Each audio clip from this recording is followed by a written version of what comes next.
So, concerning this week's assignment, which is the final assignment of this term,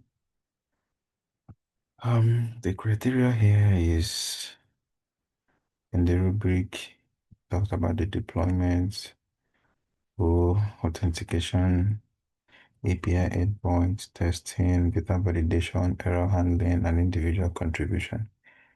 I have showed all of these things on my previous videos. But then I think showing it right now will take me a whole lot of time and the video will be very long. So I'm just going to talk about this, the API endpoints. I'm sorry, I'm going to talk about the OAuth authentication, this feature, because every of all these things I've uploaded them before in my previous videos.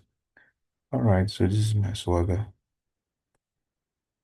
So right now, this is my render. It's a production server, as you can see here also, so it's live.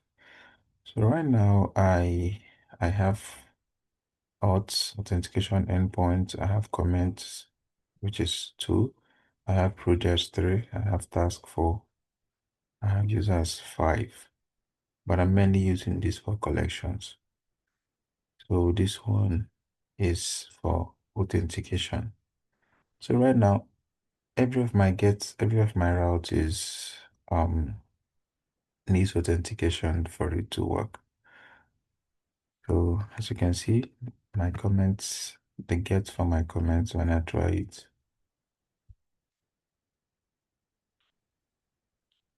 It shows unauthorized. I don't have any token to access this. So let me go to project as well. Let me try it out. Let me click on execute. I am unauthorized. This is 401 error. I'm unauthorized. There's no token. So when you go to task as well, and you click on try it out, execute, it says the same thing. And when you go on user, you click on try it out, execute, it also says the same thing. So this means that I am not logged in. Or right now, I'm not authorized. I'm not authenticated to access all these endpoints. So what I'm going to do is I already have a user. I have users on my database. So I'm not going to register any user. So, and I'm not going to be using all this Google or Auth, Google Cover because these ones, they work directly on Google. It won't work here on Swagger.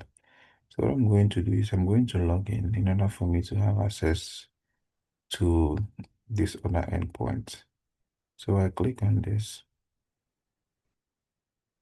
and then try it out.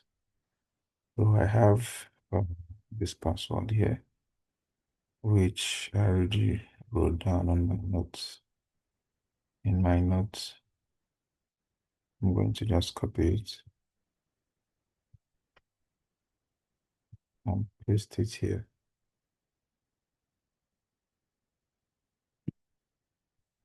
Click on execute. Okay, right now I'm logged in. So it gave me a token. So with this token, I'll copy it and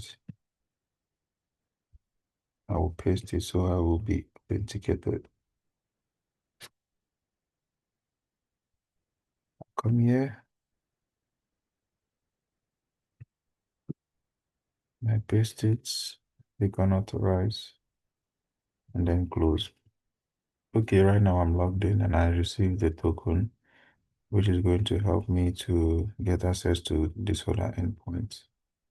The first one is the comments, which we did before. So let me click on get, execute. So as you can see, I have some comments here. I have some comments here.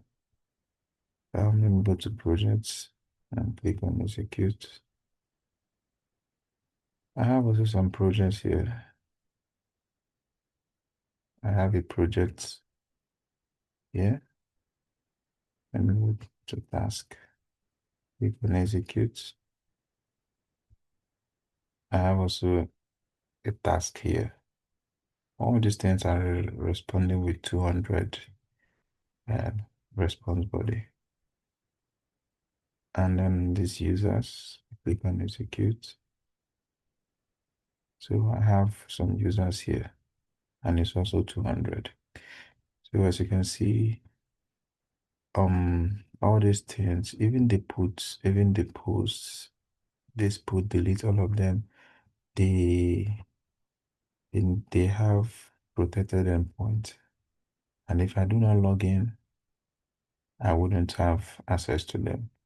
So about all these other things in this criteria, about all this one, just like I've said, I've covered it before in my previous videos.